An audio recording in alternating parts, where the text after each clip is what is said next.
Hi everyone, কেমন আছো সবাই? আর একটা সুন্দর দিনে সুন্দর একটা রেসিপিকে সঙ্গে নিয়ে আমি হাজির, তোমাদের বন্ধু অপর্ণা।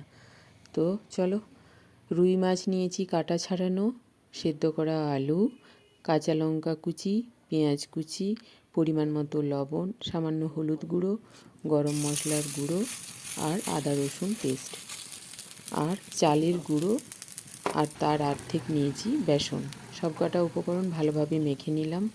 যদি মনে হয় একটু জল প্রয়োজন আছে তাহলে দিও, আর না হলে দেওয়ার প্রয়োজন নেই। তারপর তাওয়া গরম করে সর্ষের তেল ব্রাশ করে টিকিয়াগুলো বসিয়ে দুটো সাইড লাল লাল করে ভেজে নেব। তাহলেই আমার ফিশ টিকিয়া রেডি হয়ে যাবে।